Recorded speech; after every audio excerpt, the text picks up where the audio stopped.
prazer estar aqui com vocês mais uma vez. Hoje nós temos a presença de um convidado muito ilustre, amigo, um excelente acadêmico, pesquisador, escritor, articulista, Oscar Vilhena Vieira. Ele é diretor da Faculdade de Direito da Fundação Getúlio Vargas, onde leciona Direito Constitucional, Direitos Humanos e Direito de Desenvolvimento. Foi procurador do Estado de São Paulo, diretor executivo do Instituto Latino-Americano das Nações Unidas para a Prevenção do Crime, assim como fundador e diretor da organização Conectas Direitos Humanos. Ele é membro de diversos conselhos de organizações da sociedade civil, entre as quais o Instituto Pro Bono e Open Society Foundations, e na advocacia tem se concentrado muito em casos de interesse público junto ao Supremo Tribunal Federal. Ele vai conversar com a gente hoje, com os internautas, as internautas, sobre o plano de segurança que o Brasil precisa. Todos vocês sabem que esse debate se arrasta há muito tempo. O atual ministro Sérgio Moro apresentou um projeto ao Congresso Nacional, já existia um outro projeto tramitando. Apesar da segurança ser um tema absolutamente candente e de extrema gravidade no Brasil, nem sempre as decisões são tomadas com a mesma urgência e velocidade. Então, vou passar a palavra para o colega Oscar. É um super prazer estar aqui, Oscar. Seja bem-vindo mais uma vez. Vocês podem fazer, como sempre, perguntas pelo iearesponde@usp.br. Todos vocês que estão nos acompanhando pela rede, a qualquer momento. Então, todas as perguntas serão passadas, transmitidas ao professor Oscar, e se alguma ficar de fora, eu passo para ele, depois ele envia um recadinho por e-mail para vocês. Oscar, muito obrigado pela presença aqui. Bom dia, Glauco, um prazer enorme estar aqui conversando com você nesse instituto. E eu me lembro que eu vim aqui, não sei se foi uma das palestras inaugurais do Raimundo Fauro, isso deve ter sido no final dos anos 80, início dos anos 90. O Instituto era presidido pelo Carlos Guilherme. Então, para mim é uma honra, um prazer, ainda mais encontrar um amigo, colega de trabalho, de preocupações aqui no Brasil, para falar desse tema, que é um tema que, muito embora tenha uma centralidade enorme na vida das pessoas, né, em todas as pesquisas de opinião, tem aparecido nas últimas décadas como um dos temas fundamentais, ele recebe pouca atenção vamos dizer, da academia em geral, né? Talvez a própria USP tenha inaugurado, com o Núcleo de Estudos da Violência, uma das primeiras esferas de pesquisa acadêmica. É como se a questão da segurança pública sempre tivesse sido monopólio das polícias, quer dizer, elas é que decidem quais são as políticas públicas, normalmente os políticos endossam essas políticas, e a sociedade, que é, em alguma medida, refém dessas políticas, ela reflete pouco sobre ela normalmente reage muito mais intuitivamente às diversas colocações, e os políticos utilizam, né, tendo em vista a importância do tema no debate público, a questão da segurança para angariar votos, né? E a segurança pública é uma daquelas áreas onde o que mais se angaria votos, normalmente, são as políticas que têm um efeito mais perverso sobre a segurança pública. É uma área realmente contraintuitiva, né? Então, você fala, olha, reduzir armamentos aumenta a segurança. Não é intuitivo. O intuitivo é você olhar um filme de faroeste e achar que você está armado, você está mais seguro, né? Uma polícia menos violenta gera uma consequência de uma melhoria do estado de segurança. Então, não é fácil mesmo. Eu concordo que seja um tema difícil de ser tratado, porque, normalmente, as políticas mais eficientes de segurança pública não são aquelas que, a priori, a população é capaz de entender que são as mais eficientes, né? Eu gostaria de começar, no entanto, com uma certa anedota. No início dos anos 90, eu acompanhei uma comitiva brasileira que foi aos Estados Unidos para compreender o que estava ocorrendo lá, que estava havendo um declínio, né, muito acentuado no campo dos homicídios, né. Então, esse grupo foi para Washington, foi para Boston, foi para Nova York, e eu estava estudando lá, fui convidado para acompanhar essa comitiva, né. E uma das coisas interessantes era que, com cada grupo de autoridades, ou acadêmicos, ou agentes comunitários que nós conversávamos, havia um tipo de explicação de por que os homicídios estavam reduzindo tão drasticamente nessas cidades, né. Então, o prefeito Giuliani dizia que era porque ele implantou uma política de tolerância zero, né. Comigo não tem nenhuma tolerância com o crime, qualquer ato de delinquência será sancionado, né.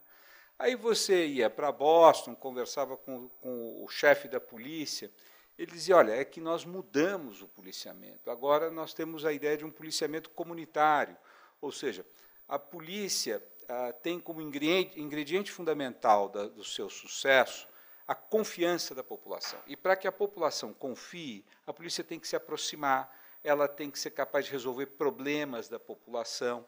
Toda vez que a polícia chega com um veículo fortemente armada para reprimir, ela gera uma reação negativa. Se a polícia estiver junto com a comunidade, com baixo armamento, andando a pé, resolvendo os problemas da esquina, conversando com a velhinha que fica ali o dia inteiro na janela, ela vai obter mais informação, ela vai ser mais eficiente. Aí você ia para Washington, conversava com a administração federal, no Ministério da Justiça deles, né? Eles falam, não, na realidade o governo Clinton gerou uma melhoria do emprego fabulosa, você reduziu as taxas de desemprego, isso necessariamente gera uma melhoria da criminalidade, uma redução da criminalidade, né? Aí você ia para o Harlem conversar com as professoras, e elas falaram, não, nós fizemos aqui uma revolução na área do ensino, os jovens, depois que terminam a escola, ficam jogando basquete o dia inteiro, à noite, tem teatro, né? Bom, e até que nós fomos na academia e um grupo um pouco mais cético a tudo isso. Não, o que aconteceu, de fato, nos Estados Unidos foi que a cocaína entrou em confronto com o crack tem um efeito devastador, ele é vendido em cada esquina por um comerciante diferente, eles se matam pela luta de pontos. A cocaína tem uma estrutura monopolizada, na medida em que a cocaína foi liberada pela polícia, ela destruiu o crack, reduziu o homicídio, né? Eu lembro que, conversando com um velho professor que me introduziu em toda essa discussão sobre segurança, o professor Paul Chevigny, que escreveu clássicos sobre policiamento nos Estados Unidos, eu falei, pô, afinal, né, quem está com a razão? Ele falou, todos estão certos, né? Por que eu conto essa anedota logo no começo? Porque, de fato, a segurança pública ela é multifatorial. Quer dizer, é um conjunto enorme de fatores que desagam em políticas públicas de segurança que tenham mais ou menos eficácia, né? Isso não significa que nós possamos ter uma atitude, que eu sempre achei uma atitude de grande responsabilidade, muitas vezes localizada até na própria polícia, de que o problema da segurança é um problema social, né? Evidente, o problema de segurança é um problema social, mas ele também é um problema institucional, ele é um problema das polícias, ele é um problema do Estado, ele é um problema das outras políticas públicas, né? Então, a primeira coisa é essa, quer dizer, não existe uma bala de prata para resolver o problema da segurança pública, ela tem que ser tratada em diversas escalas, e cada um tem que se ocupar da sua parte dentro desse conjunto de responsabilidades que pode gerar uma política pública bastante mais efetiva do que a que nós temos, né? O Brasil, né, agora deixando o campo da anedota e da compreensão da multifatorialidade envolvida na questão da violência criminal e das políticas de segurança pública, né, entender um pouquinho o que aconteceu no Brasil e como é que nós chegamos aonde nós estamos, né? Veja, quando nós falamos em criminalidade, em violência, a gente tem que ter clareza de segregar um pouco e do que nós estamos falando. Normalmente, há uma referência clara, quer dizer, o que puxa a nossa percepção da violência são, sobretudo, os homicídios. Né? Então, o Brasil tem uma escalada, nós vamos sair aí dos anos 70 com um índice bastante baixo de homicídios, nós começamos a crescer a partir dos anos 80 e nós vamos ter uma explosão nas últimas décadas. Né? Ele vai tendo um crescimento. O ano passado foi o ano onde houve um pequeno declive de cerca de 3%, 4% em algumas regiões. Mas, em média, o Brasil entrou numa rota de ascensão a partir dos anos 80 e não saiu dela, com exceção do Estado de São Paulo, que nos últimos 12 anos ele vai ter uma taxa descendente. Né? E hoje a cidade de São Paulo é a capital mais segura do país, né, por incrível que pareça. Só para que a gente tenha uma noção dos dados que a gente está falando, o Brasil tem hoje um índice de cerca de 28 homicídios por grupo de 100 mil habitantes. Quer dizer, essa é a taxa geral do Brasil. São Paulo tem hoje uma taxa de 7 homicídios por 100 mil habitantes. Né? São Paulo era, nos anos 90, uma das cidades que tinha uma das maiores taxas do Brasil, também chegou até 33, né, por 100 mil. O Rio de Janeiro sempre teve uma taxa alta, mas, na última década, nós conseguimos um declive. Então, essa é a percepção. O Brasil é um dos 10 países mais violentos do mundo, tá? E nós estamos na região mais violenta do mundo. A América Latina é a região com maior índice de homicídios do mundo. Quem que é o campeão? Quem é o país? Olha, são os países ali do Triângulo na América Central. Né? Você tem Nicarágua, El Salvador, Honduras, eles é que vão ter taxas aí de 70, 80 por 100 mil habitantes, são países dominados por gangues muito ligadas à discussão, à passagem da droga, né? São estados que se desmantelaram em alguma medida. Então, esses são os países mais violentos do mundo. Tá? Depois você tem de grandes países, né? O Brasil está nesse bloco, grandes países com violência, que é o Brasil, a Colômbia, a África do Sul, o México, são países que ostentam uma taxa que vai bater aí na casa dos 30 por 100 mil habitantes. Né?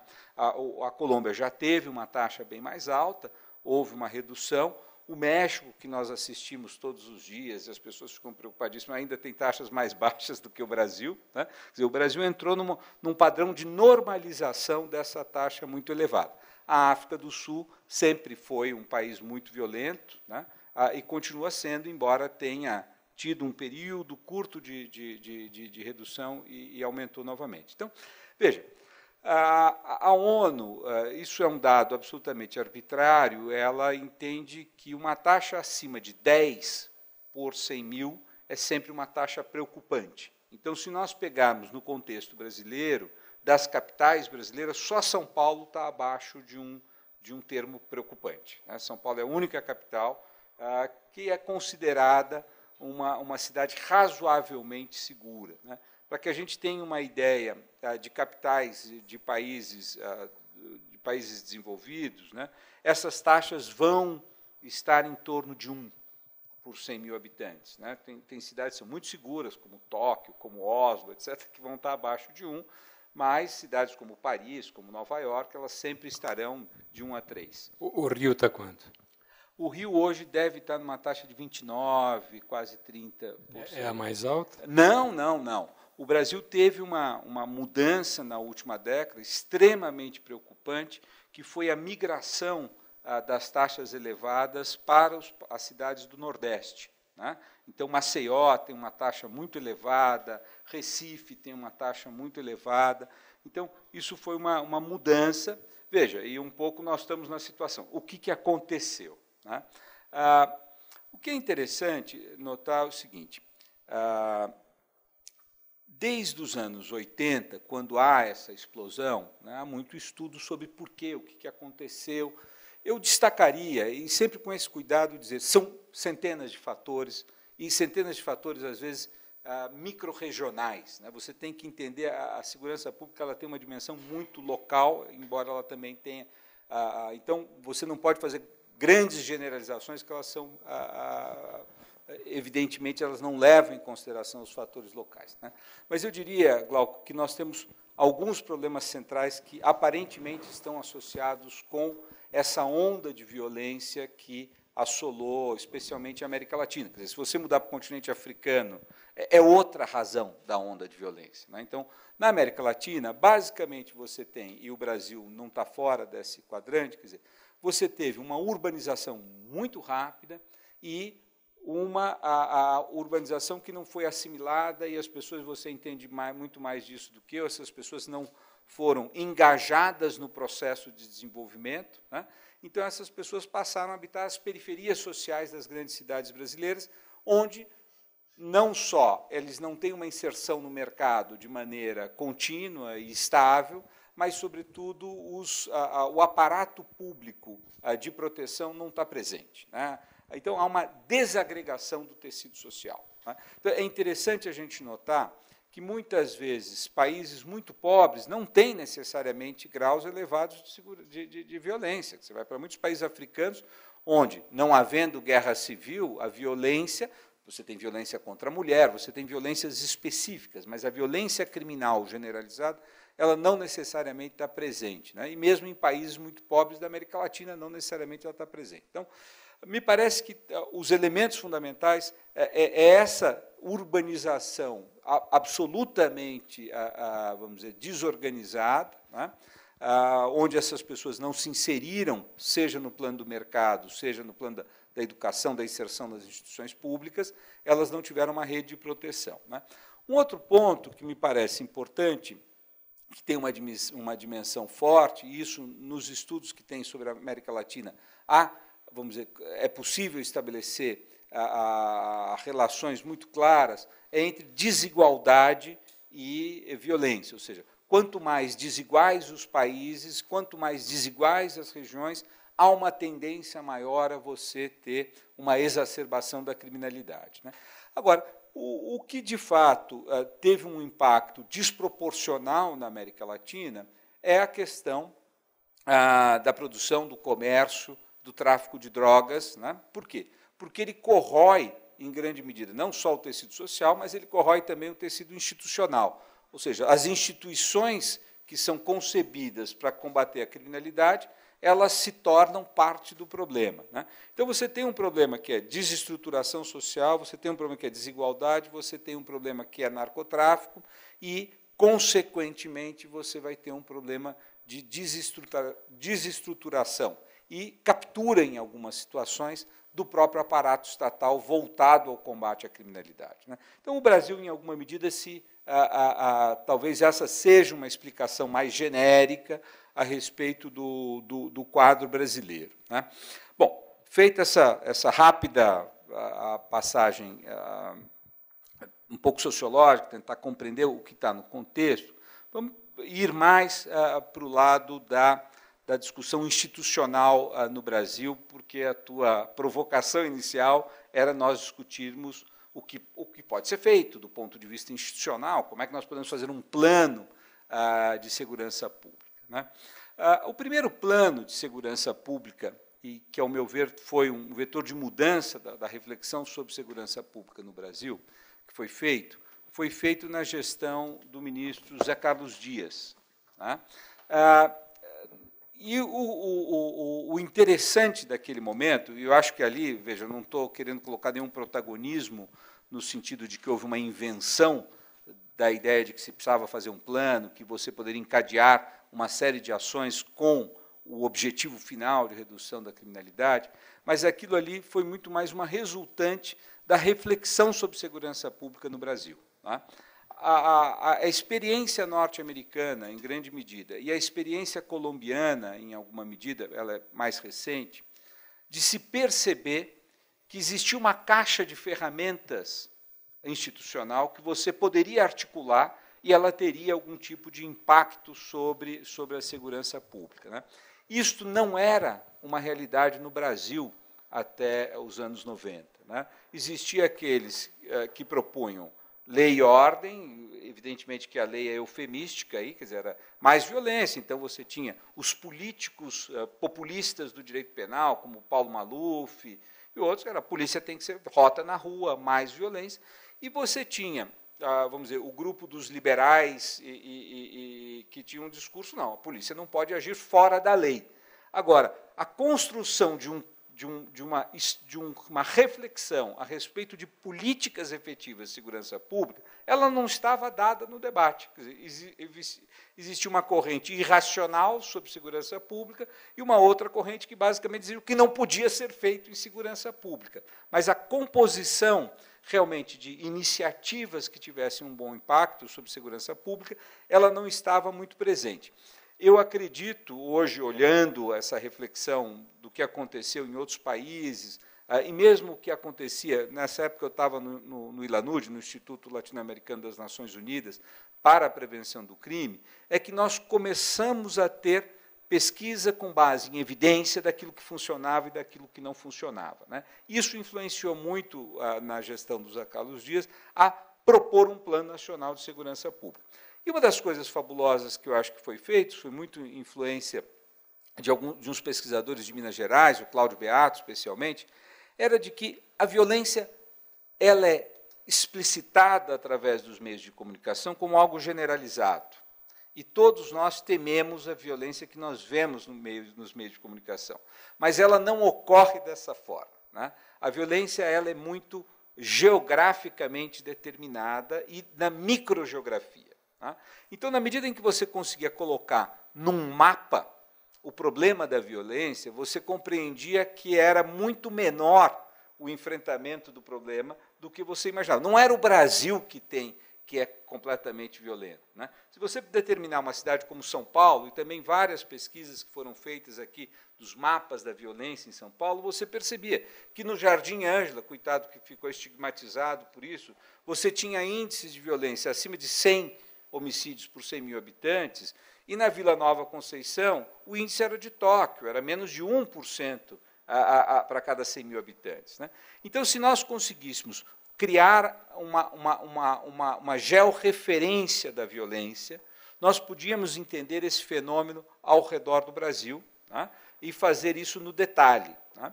E aí, fazendo no detalhe, nós poderíamos compreender o que estava em jogo naquela microrregião. E eu acho que isso foi um avanço fabuloso e muitas polícias ao redor do Brasil entenderam isso e foram capazes de rearticular as suas demandas junto com as outras esferas de políticas públicas. Então, se você me perguntar o que aconteceu em certas regiões de Minas, em certas regiões de São Paulo, o que aconteceu em certas regiões, inclusive do Rio de Janeiro, num determinado momento, é que houve o quê? Uma articulação da segurança pública. Vou fazer policiamento comunitário, mas aquela região não tem iluminação pública. Vou fazer iluminação pública, vou fazer calçamento, vou abrir as escolas depois do período convencional, ou seja, um conjunto de políticas públicas, né, que ainda mais tiveram um impulso forte da política de desarmamento, que geraram ciclos virtuosos em muitas dessas regiões. Então, o que me parece é que o Brasil, a partir dos anos, a final dos anos 90, não pode contar mais com a desculpa de que não se sabe enfrentar o problema da criminalidade da segurança pública. Hoje há um repertório de iniciativas, e esse repertório de iniciativas tem sido avaliado e tem indícios muito claros ou dados muito profundos daquilo que funciona e daquilo que não funciona. Então, nós estamos num momento que eu diria que não é um momento tosco como nós vivíamos nos anos 70 e nos anos 80, onde nós não sabíamos o que fazer. Eu acho que, a partir do final dos anos 90, existe aí uma caixa de ferramentas à disposição e quem não a utilizar, ou pelo menos quem não a dialogar com essa caixa de ferramenta, está fazendo segurança pública de maneira primária, tosca, sem base em nenhuma rastreabilidade científica. Oscar, os dados são confiáveis, os que nós temos? Olha, os dados... veja, segurança pública tem muita fonte de dados. Tá? Os dados sobre homicídios, eles são coletados de que maneira no Brasil? Eles são coletados pelas municipalidades quando enterram um cadáver. Ninguém no Brasil é enterrado sem que haja uma explicação naquela fichinha sobre a causa da morte, né? O Ministério da Saúde é quem se apropria dessa informação. Então, eu diria que os dados sobre homicídio no Brasil são razoavelmente corretos. Você pode ter um erro para lá ou para cá, né? Mas, basicamente, você tem números muito confiáveis. No ano passado, foram 56 mil homicídios, ou seja, 56 mil pessoas que foram enterradas, a causa da morte foi homicídio doloso. Tá? Então, isso é um dado confiável. Quando nós passamos para os outros dados de criminalidade, roubos, sequestros, furtos, drogas, tráfico de droga, a fonte é outra, né? A fonte são as secretarias de segurança pública dos estados, né, que propõem, e aí a gente tem um problema. Vamos supor que a secretaria em questão seja uma secretaria correta e está computando tudo corretamente. Esses dados, eles, necessariamente em qualquer país no mundo, mas em países onde há desconfiança das instituições criminais de maneira mais contundente, eles sempre guardam um déficit em relação à realidade, né? É o que a gente apura com as pesquisas de vitimização, né? Você pergunta à pessoa, você já foi vítima de algum assalto, de algum roubo, de alguma violência sexual? E as pessoas vão responder, e você coteja isso com os dados oficiais, você vai ver que há uma diferença, às vezes, muito grande, né? Então, você tem uma diferença muito grande em bens de pouco valor, então o furto da carteira, o furto da televisão em casa, as pessoas eventualmente não vão. A carteira vão porque a identidade foi roubada, você precisa de um BO, né? Os crimes sexuais, você vai ter uma variação profunda em função do tipo de país, do tipo de religiosidade, de cultura tradicional. Então, você vai ter países onde, basicamente, não tem crime sexual oficial, porque, evidentemente, ninguém tem coragem de denunciar isso à polícia. O Brasil, por exemplo, teve um efeito muito curioso. Quer dizer, quando você instala as delegacias da mulher aqui em São Paulo, ainda no governo Montoro, você tem um pulo dos estupros, evidentemente, porque isso não era notificado, passou a ser notificado. Então, hoje também, com pesquisa de vitimização, você consegue aferir qual que é o grau de incorreção dos dados oficiais. Tá? Então, eu digo que, evidente, o Brasil não produz dados absolutamente confiáveis sobre parte do universo do que acontece na criminalidade, mas isso é corrigido, quer dizer, os pesquisadores têm como corrigir um pouco essa percepção a partir das pesquisas de vitimização. No que diz respeito aos homicídios, os dados são razoavelmente confiáveis. Eu acho que nós não precisamos ter preocupação com isso. Tá? Bom, onde é que eu estava? Eu estava no ponto onde, a partir final dos anos 90, existe um certo consenso sobre o que funciona, sobre o que dá resultado. É evidente que vai ter discordâncias ideológicas, tem gente que puxa um pouco mais para lá ou para cá. Por exemplo, a discussão sobre prisões. Tá? Uma das razões pela qual a criminalidade teria caído nos Estados Unidos é porque você teve uma massificação da prisão. Né? No Brasil, em São Paulo, muita gente diz isso. Quer dizer, nós saímos no Brasil de um universo, em 15 anos, de 100 e poucos mil presos para 780 mil presos, 800 mil presos vamos ter agora esse ano. Né? Então, há uma percepção de que, evidentemente, se você tira um fulano que está na rua cometendo roubo, ele não irá. Agora, o problema da prisão é que você tem ciclos onde essa pessoa volta, e se a reincidência for muito alta, ou seja, se a qualidade do sistema prisional é muito baixa, como é no Brasil, como é em grande parte do mundo, quando a pessoa sai da prisão, ela não sabe fazer outra coisa a não ser aquilo que ela fazia antes de ir para a prisão, e provavelmente com elos muito fortes. Né?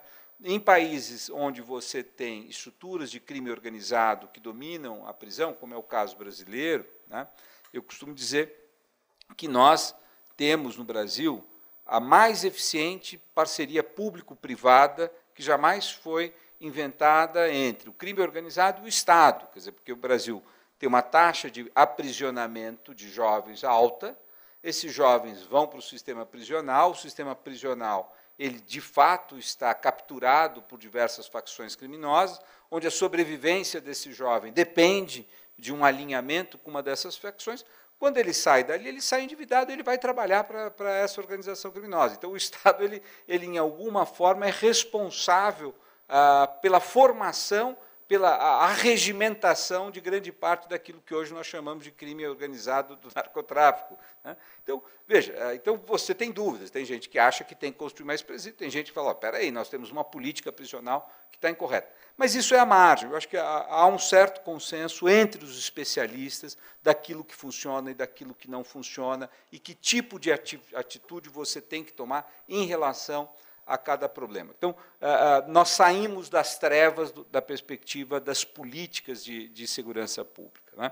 Bom, qual que é o problema central, ao meu ver, se nós temos um problema que é enorme e nós temos um certo conhecimento a respeito do que funciona, por que isso não é colocado em prática, ou por que isso é colocado em prática de maneira tão errática ou por poucos governantes? Né?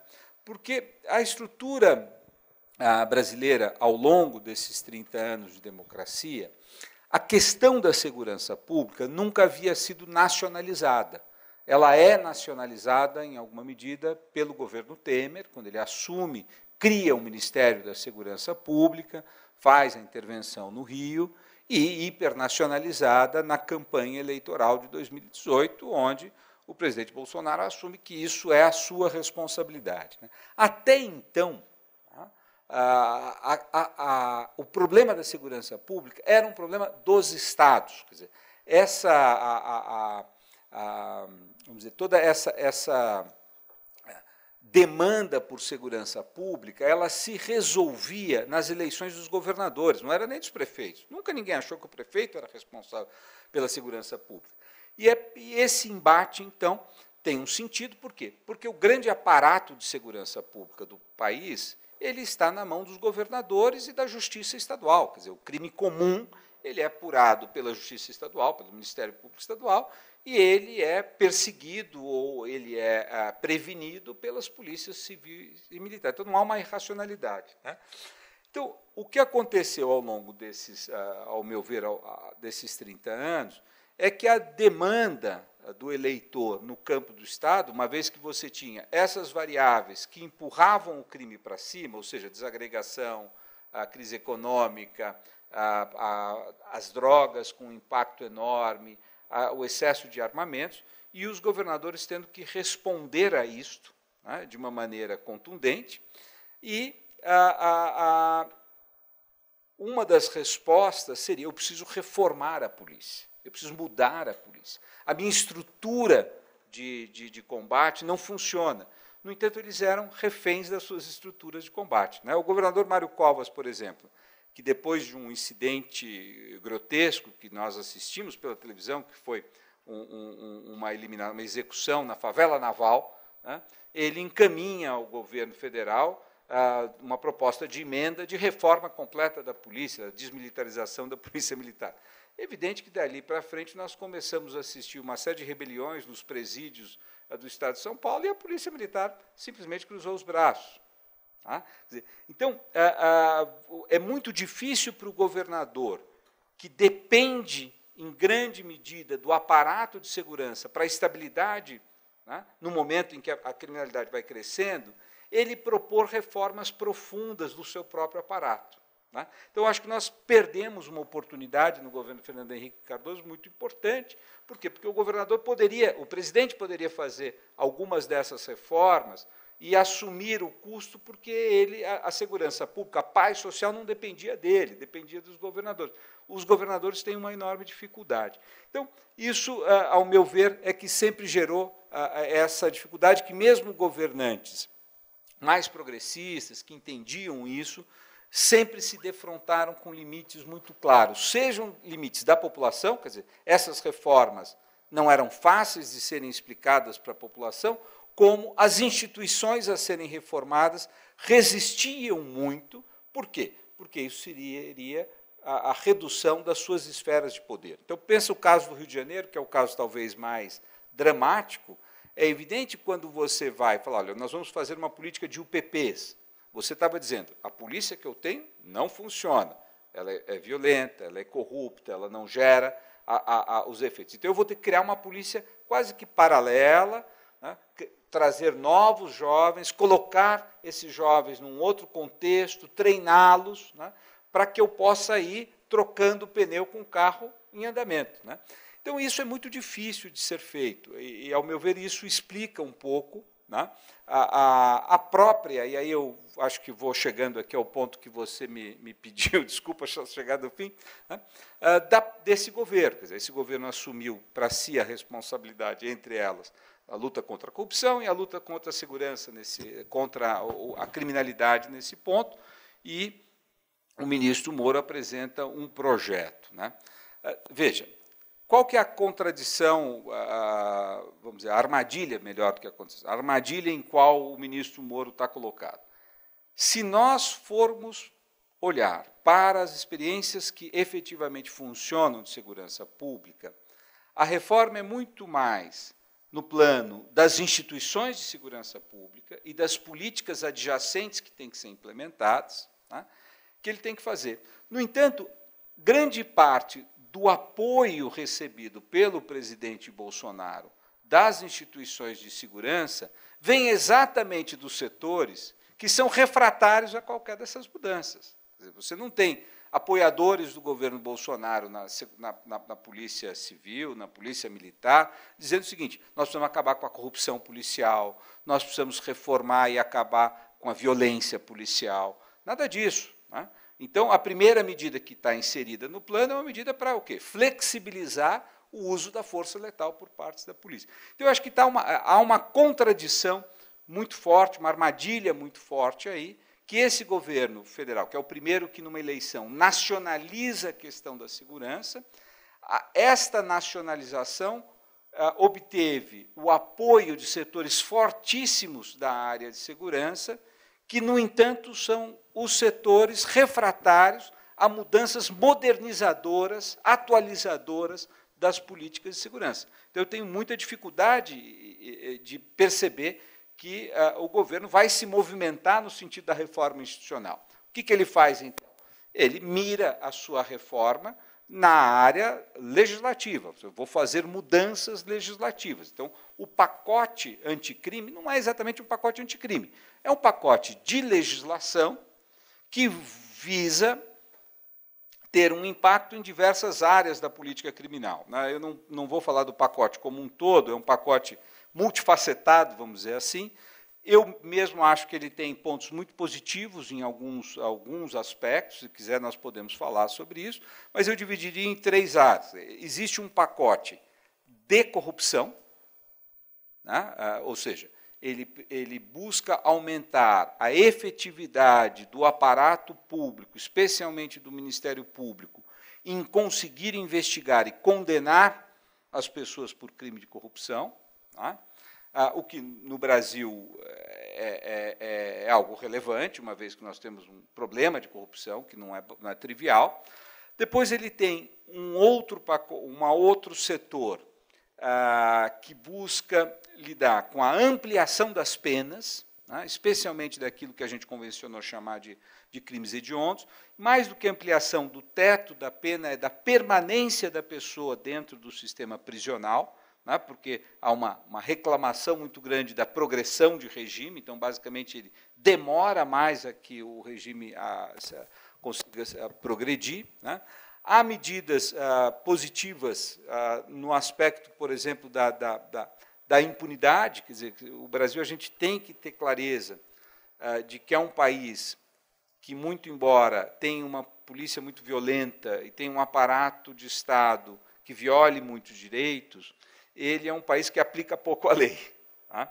Eu até, isso desculpa um pouco da minha hipótese, tá? É que a violência ela é um pouco a substituição do fracasso do Estado de Direito. Quer dizer, como você não consegue estabelecer a ordem pela lei, você exacerba da violência como tentativa de superar a sua própria ineficiência. Então, você tem no Brasil um problema que eu acho central, que é o problema da impunidade, ou seja, é muito difícil você condenar e levar essa pessoa a ser punida. Então, qual que é o efeito perverso disso? 46% da nossa população carcerária é preso provisório. Você não consegue julgar o fulano, condenar, você enfia essa pessoa no sistema prisional com uma pena provisória. Isso é uma loucura. Vamos trocar? A gente pune depois da segunda instância, mas não fica com nenhum preso provisório, seria mais razoável, né? Então, o Brasil é cheio desses paradoxos, então eu acho que o plano eventualmente toca em coisas relevantes ali.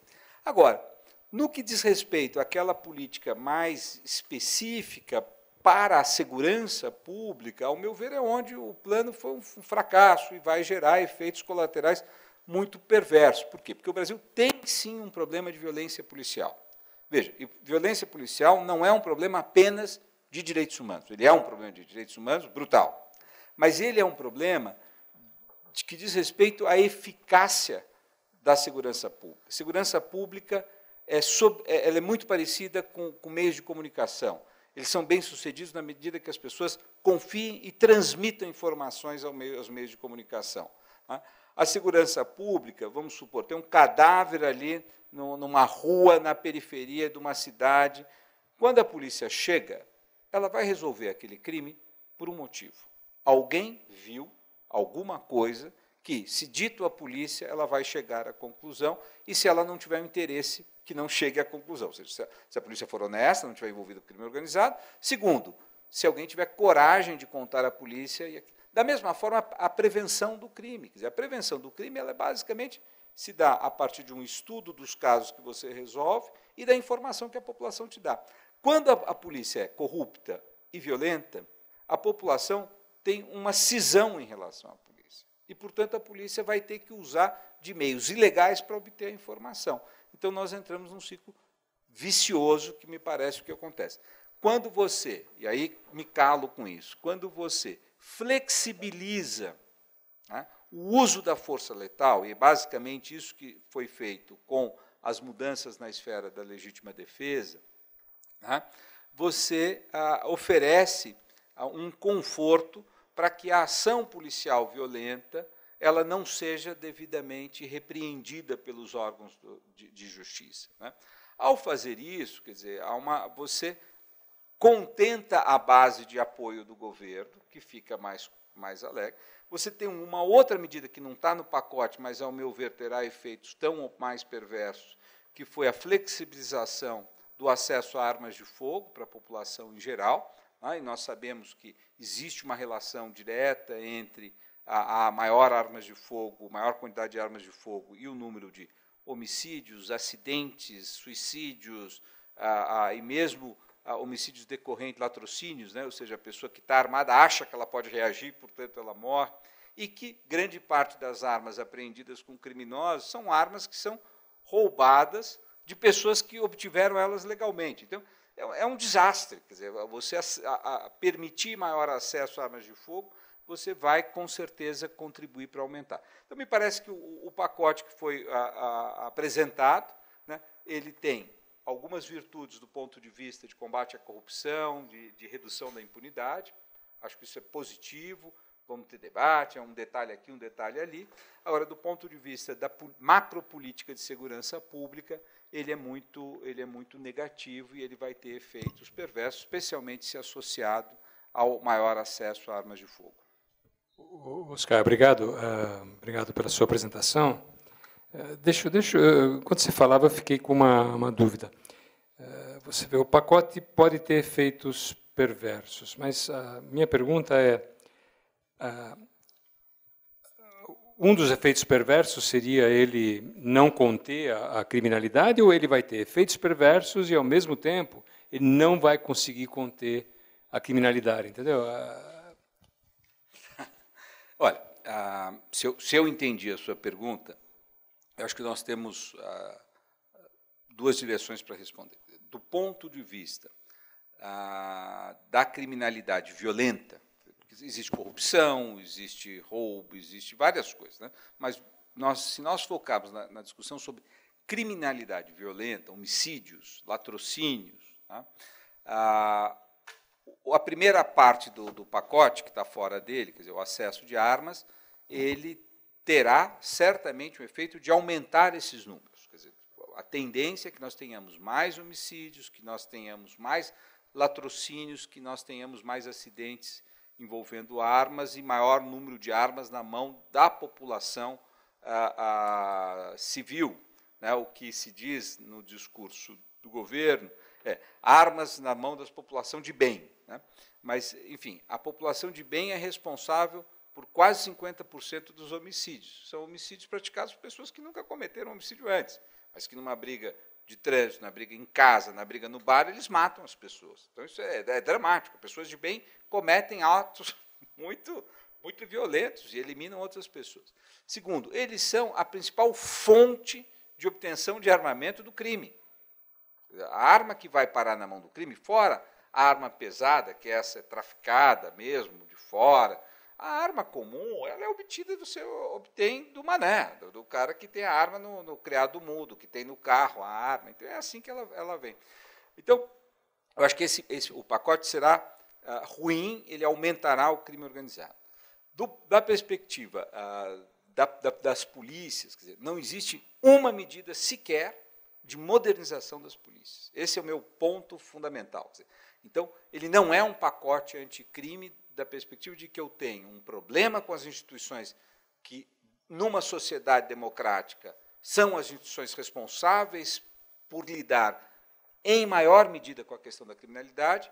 Até agora não se falou uma palavra a respeito do que vai ser feito para se reformar as polícias, modernizar as polícias, qualificar as polícias, criar controle. A única medida que se fez em relação às polícias é um pequeno agrado aos maus policiais. O bom policial não precisa daquilo, o bom policial não elimina, não executa gente. O bom policial, eventualmente, pode matar alguém num confronto legítimo. Tá?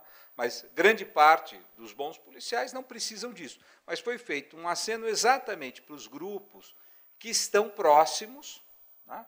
Estão na margem do crime organizado. Tá? Então, as milícias são todas formadas por ex-policiais ou com a conivência dos policiais. Então, me parece que a medida que fez, se agora respondo a sua pergunta, ela poderá ter um efeito adverso, porque ela desqualificará ainda, nós nos colocaremos ainda mais longe da polícia que nós precisamos. Oscar, tem uma pergunta da Maria Marinho, a internauta que acompanha o programa.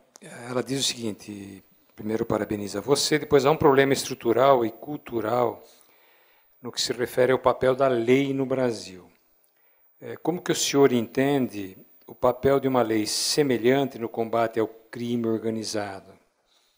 Se eu entendia, se a lei será respeitada, entende?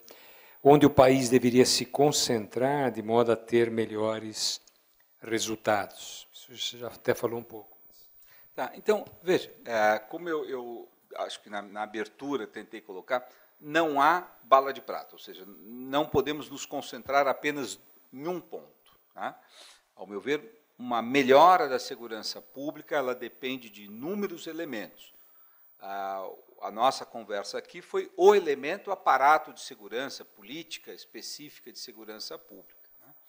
Onde é que eu acho que nós deveríamos nos concentrar?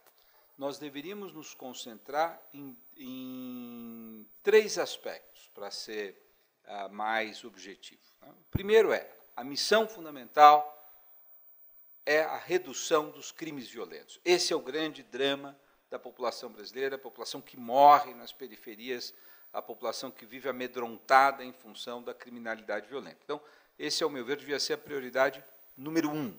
Tá? Quais são as políticas que você pode desenvolver para a redução do crime violento? Tá? Então, você tem políticas diretas de segurança pública e você tem políticas indiretas. As políticas diretas de segurança pública significam demarcar as regiões de grande violência e incidir sobre essas regiões um conjunto de políticas. Tá? Então, se você pega que no determinado bairro de Belo Horizonte você tem um índice de homicídios muito mais alto que os outros, você vai ter que ter uma política de policiamento comunitário, vai ter uma política investigativa. Os departamentos de homicídio têm que entender quem mata ali, por que mata, e prender essas pessoas que matam. Tá? Então, tem polícia mesmo, não é? Vamos dizer, nós não estamos falando aqui de vamos melhorar a situação. Não, tem que ter duas políticas de segurança. É a polícia presente na rua, parceira da sociedade como prevenção, e um departamento de homicídios que seja capaz de entender qual é a dinâmica dos homicídios naquela região e interromper essa dinâmica. Então, isso é fundamental. Tá? Terceiro lugar, você tem que ter uma incidência de políticas infraestruturais, tá, de urbanização. Você tem provas de que o homicídio não acontece numa rua iluminada, ele acontece predominantemente. Então, são coisas que parecem banais, mas você tem que incidir sobre isso. E depois você tem que ter uma política de juventude muito clara, porque os jovens é que morrem e matam em igual medida, né? São jovens negros, homens, moradores dessas periferias. Então, você precisa disputar esses jovens em relação ao crime, né? E, por último, a política de desarmamento. Então, essa primeira meta, eu diria, nós temos que atacar dessa maneira. Aí há uma segunda meta, que é a corrosão, tanto do tecido social quanto do aparato policial, pelo crime organizado. Isso não é brincadeira. Tá? Nós temos municipalidades, nós temos estados no Brasil, nós temos setores no parlamento que hoje derivam o seu mandato do crime organizado. E, portanto, não estão ali para realizar uma sociedade que tenha afluência aos direitos, à democracia. Não é. Ela quer aparelhar o Estado para que o crime organizado possa ganhar espaço. Tá? Então, eu acho que aí o ministro Moro não tá errado, ele detecta isso. Tá? E, ao detectar isso, ele está construindo um conjunto de medidas que também não me parece irrazoável, que é a questão do dinheiro, quer dizer, o montante dos recursos que passam pelo crime organizado não anda em mala, isso anda pelo sistema financeiro. Então, você tem que ter uma legislação que permita a investigação e o acesso a isso, né? Você tem que ter uma política mais flexível sobre a inserção de pessoas dentro desse aparato para que eles possam contribuir para o desbaratamento dessa criminalidade. Você tem que ter medidas de sequestro desses recursos. Né? Então, o combate ao crime organizado me parece essencial. Agora, mais uma vez, não adianta você mexer na legislação se você não tiver o quê? Uma hipermodernização das agências de aplicação dessa legislação. O que nós tivemos com a Polícia Federal na última década, a partir especialmente do ministro Márcio Tomás Bastos, foi uma requalificação da Polícia Federal. A Polícia Federal, de fato, melhorou, de fato, foi capaz de entender como usar a tecnologia no combate de um tipo de crime organizado, que era a corrupção, e fez uma revolução nesse aspecto. Não é só o juiz Moro, o Paladino lá atrás. Existe uma infraestrutura do Estado brasileiro que se organizou para entender o funcionamento do sistema financeiro, para entender o percurso do dinheiro, para entender como se fazer. Isso foi a Polícia Federal. Né? Infelizmente, a Polícia Federal, vou ser hirschmaniano, agora entrar na sua área, ela não foi capaz de provocar vamos dizer, a modernização dos outros aparatos de segurança. Tá? Por enquanto, ela continua uma ilha de excelência dentro do Estado brasileiro no que diz respeito à apuração da corrupção. Tá?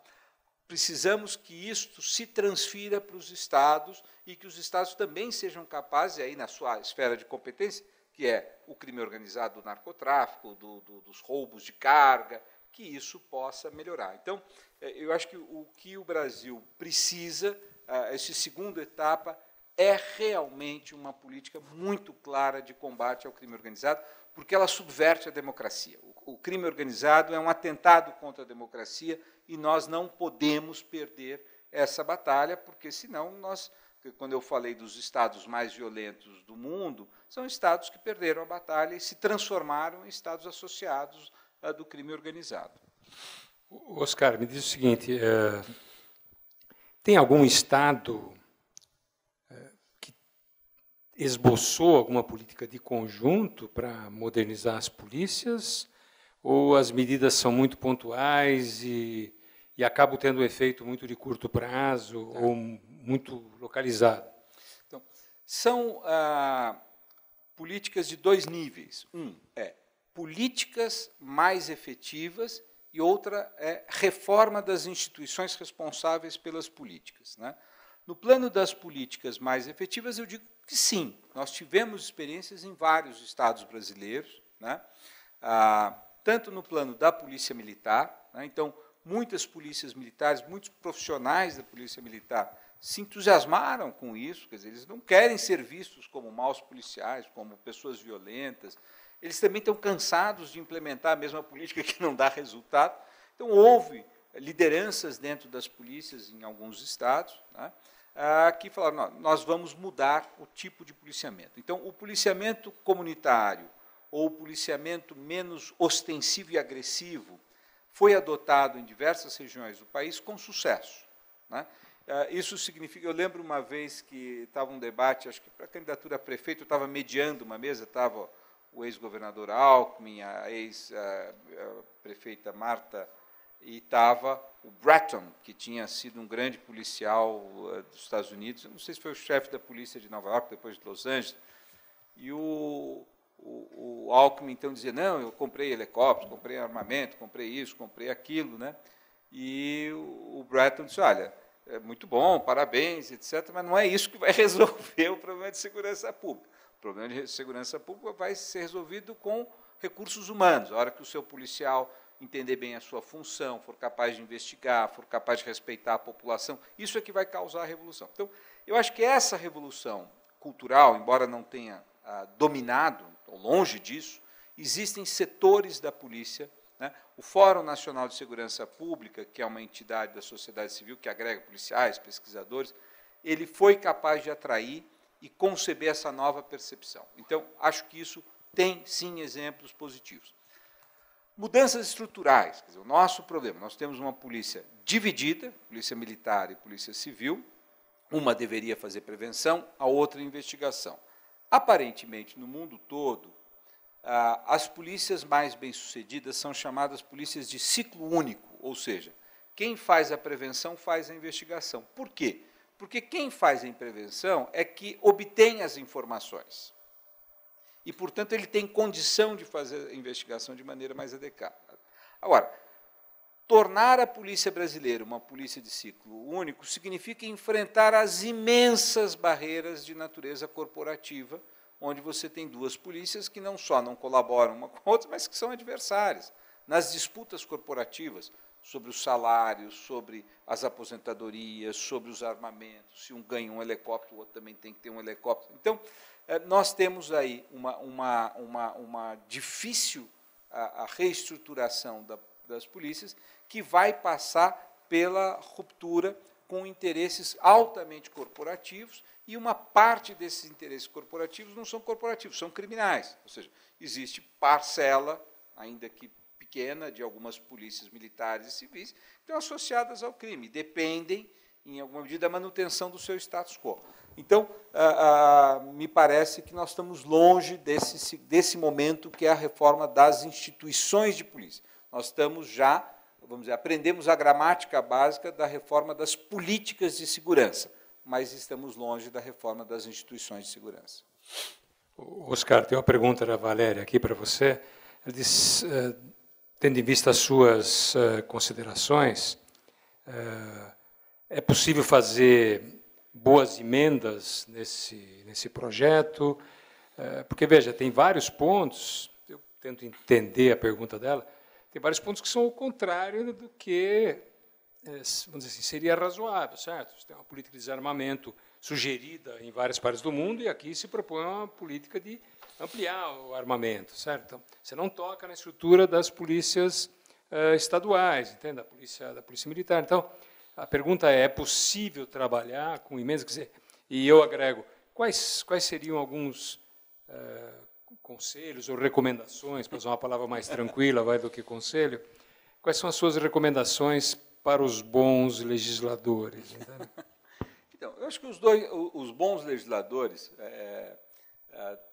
têm aí no pacote um repertório, como eu disse, dividido em três partes. Uma é a corrupção. Tá?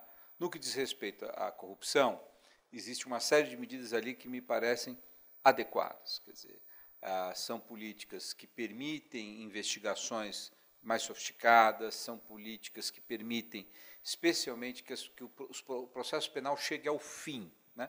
Eu vou tocar num ponto que ele é muito divisivo hoje no Brasil, porque envolve a prisão do presidente Lula. Né? As pessoas associam com isso, e aí você é contra ou favor a prisão em segunda instância, em função do seu posicionamento político. Né? Mas vamos tentar abstrair um pouco esse caso do presidente Lula. Né?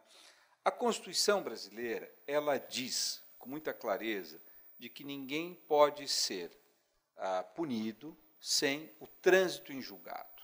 Né? Trânsito em julgado é uma palavra jurídica que significa a inexistência de recursos. O processo termina, parece uma piada né, pronto. Quando termina o processo? Quando não houver mais nenhuma possibilidade de recurso. Tá? É isso, trânsito julgado é isso. O que acontece? A Constituição diz isso, que ninguém pode ser punido até que haja o trânsito em julgado.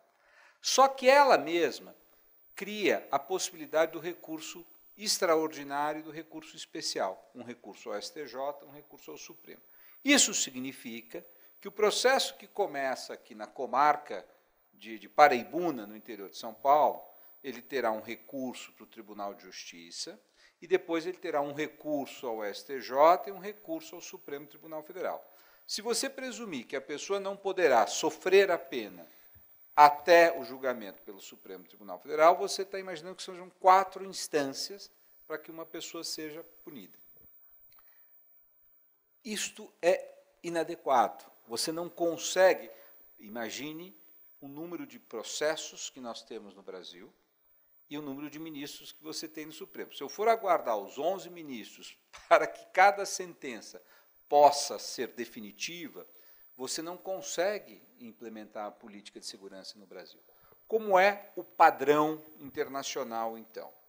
O padrão internacional, estabelecido, inclusive nas convenções de direitos humanos, é o duplo grau de jurisdição, ou seja, você pode ser punido a partir da segunda instância.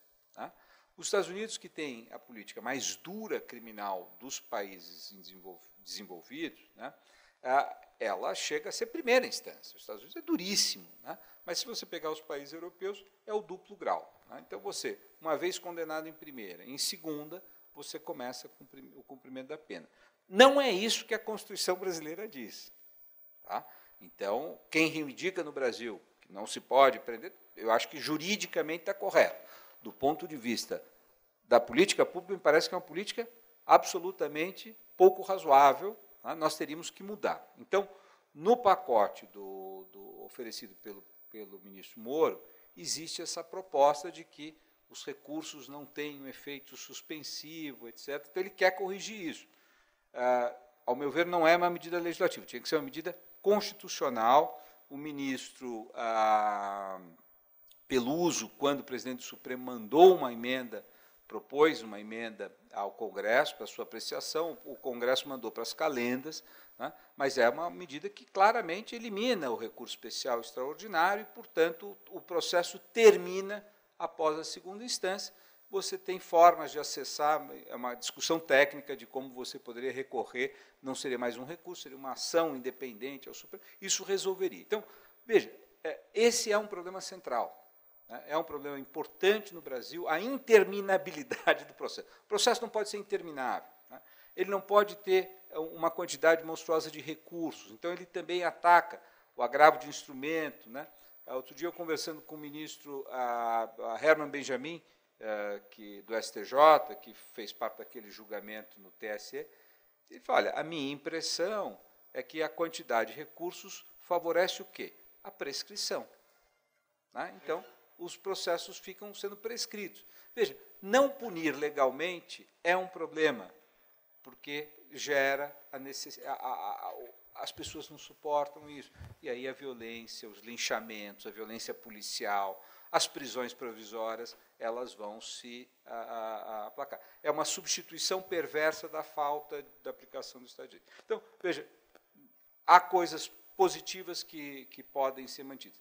Realmente, o bom legislador tem que tomar um cuidado enorme para não colocar armas na mão da população e para não autorizar as polícias ou as facções perversas que se incrustam dentro do aparato policial, os maus policiais tenham liberdade para continuar agindo com extrema violência. Oscar, super obrigado. Só uma curiosidade. Está havendo movimentação de entidades que congrega gente que trabalhou, que tem acesso a pesquisas, a políticas? Está havendo alguma espécie de movimentação da sociedade para ou alimentar um bom debate no Congresso, ou para sugerir mudanças, quer dizer, de tal forma que a gente possa melhorar esse pacote, ou pelo menos tomar algumas medidas que tenham eficácia, entende? Veja, sim, quer dizer, hoje há realmente, desde centros universitários que produziram pesquisa muito positiva na área de segurança pública, ONGs que fizeram trabalhos positivos, né? E em diversos estados, quer dizer, não é só São Paulo, o Rio tem muita gente qualificada para isso, né? O Fórum Nacional de Segurança Pública, em alguma medida, é uma síntese, porque ele agrega esses setores, né?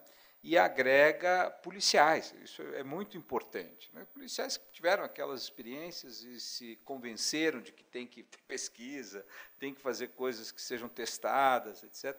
Então, há esse movimento ele é presente na sociedade brasileira na última década, né? Ele vai convencendo muitas autoridades. No entanto, esse governo, evidentemente, tem dificuldade de dialogar com esse movimento, né? Até o incidente lá da nomeação de uma jovem pesquisadora para um comitê, uma comissão, vamos dizer, não consultiva do Ministério da Justiça, que gerou uma reação fortíssima da extrema-direita que apoia o governo. Ela interrompeu uma pequena possibilidade. Isso era uma demonstração de que o ministro Moro estava aberto a algum tipo de diálogo. Ele é uma pessoa aberta a esse tipo de diálogo, já tive a oportunidade de falar com ele recebe bem as críticas, etc. Agora, esse parece ser um diálogo interrompido. Então, o problema é que o governo não está aberto, se demonstrou fechado a um diálogo com setores que têm uma produção mais substantiva.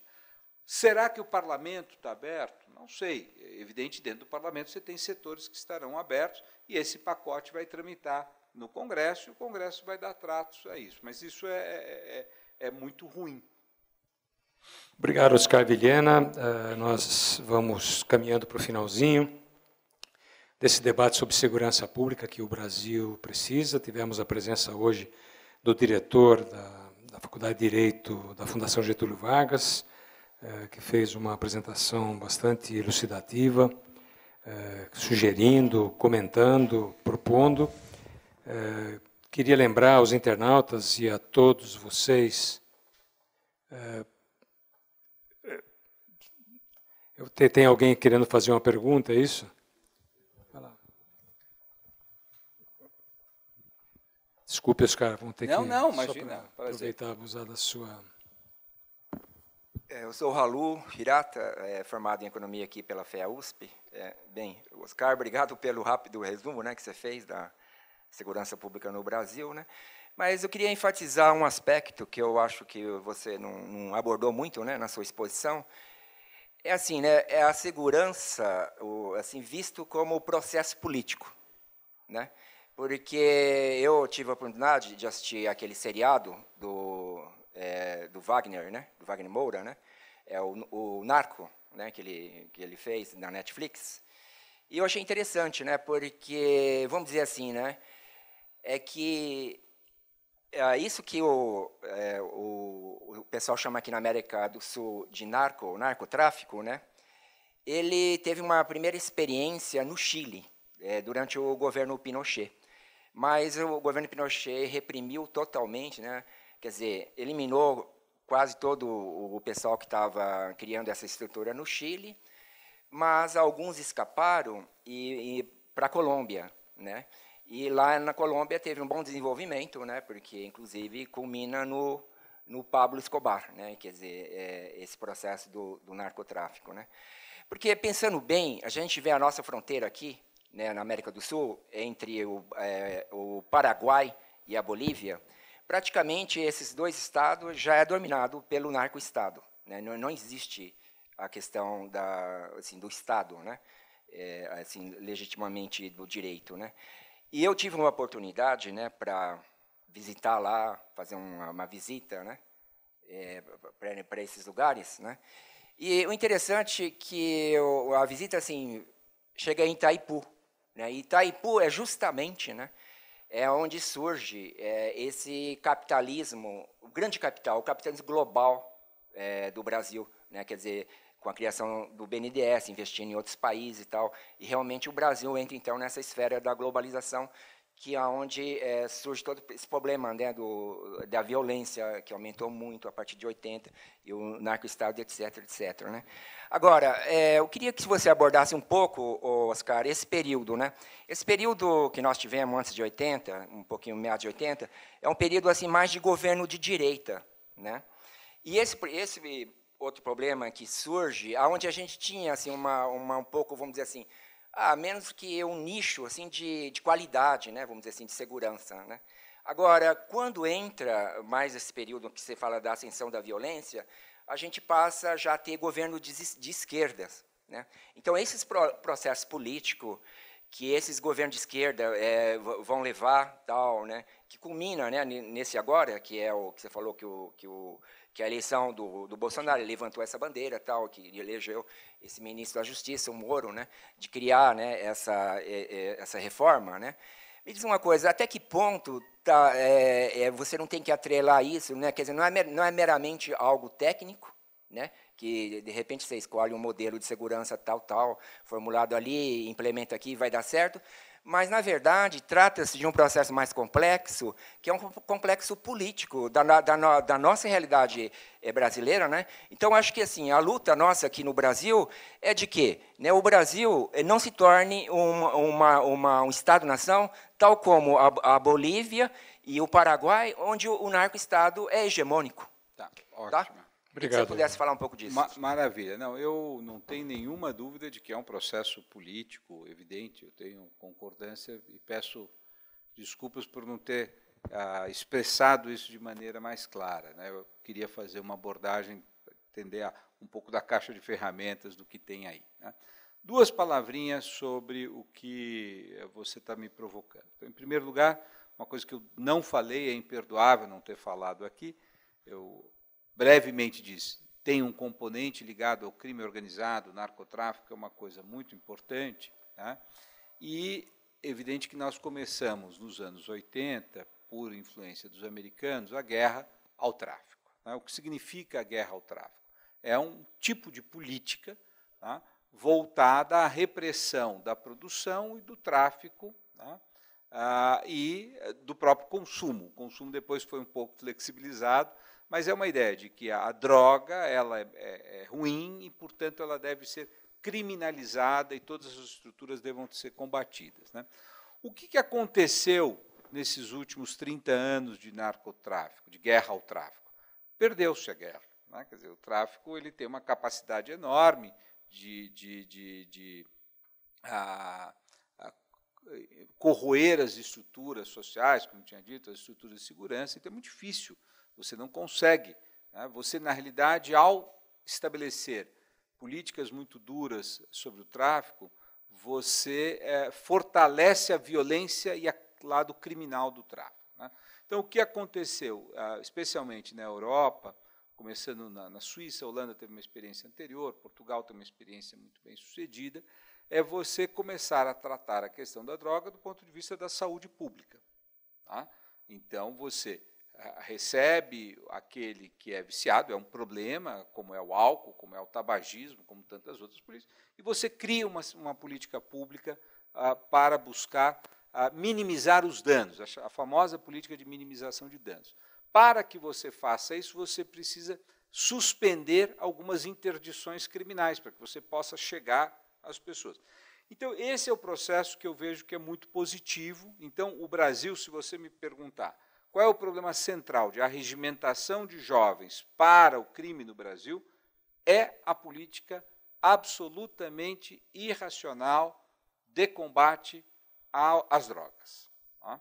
Você teria que ter uma política onde você descriminaliza uma série de condutas, né, e você não encarcera, né, as mulheres, o índice chega a ser 75%. 75% das mulheres que estão presas estão presas como traficantes de drogas. Evidentemente que elas não são traficantes de drogas, elas são portadoras de drogas, elas são as famosas, o termo é pejorativo, as mulas que transportam droga, mas elas não estão no comando do tráfico, tá? Mas elas são presas como traficantes, a lei determina assim. Então, o Brasil precisa ter uma mudança fortíssima na lei antidrogas, para que você possa tratar como política pública e você possa combater, aí sim, o crime organizado de verdade. Então, eu acho que é isso. Enquanto a políticas de esquerda e de direita, é evidente que cada um de nós tem as nossas predileções. Agora, existe má política de segurança, existe boa política de segurança, ainda que seja de esquerda ou de direita, né? O Brasil, eu lamento muito que governantes progressistas não tenham sido capazes de fazer uma reforma do sistema de segurança, né? Sejam os governadores, sejam os presidentes da República, que tinham um compromisso com o Estado de Direito, com a democracia, com a igualdade, nenhum deles assumiu essa responsabilidade, dos partidos que passaram por aí, tá? Então, também foi uma certa omissão do campo progressista brasileiro em enfrentar o problema da segurança. Muitas vezes, eles ficaram reféns do problema da segurança e resolveram deixar de lado. Isso, ao meu ver, contribui para essa situação onde nós chegamos, onde um candidato populista de extrema-direita assume a segurança como se fosse a bandeira dele. Só ele fala sobre segurança. E o povo acredita. Por quê? Porque, de fato, não houve, de maneira geral, um comprometimento dos setores progressistas brasileiros com mudanças efetivas na área de segurança, com exceções louváveis e que têm que ser aplaudidas. Muito obrigado, Oscar. Nós vamos encerrando. Só queria anunciar para todos e todas, dia 30 de abril, semana que vem, às 11 horas, aqui mesmo, nós teremos a presença do Floriano Azevedo Marques, que é colega do Oscar. Floriano é diretor da Faculdade de Direito do Largo São Francisco. Ele vai falar sobre inovação e segurança jurídica. Queria agradecer mais uma vez a presença do Oscar, que muito nos honra. Dentro de 2 ou 3 dias, o vídeo estará à disposição na Midioteca aqui do Instituto SUS Avançados. Apareça sempre, que você sempre será bem-vindo. Muito obrigado.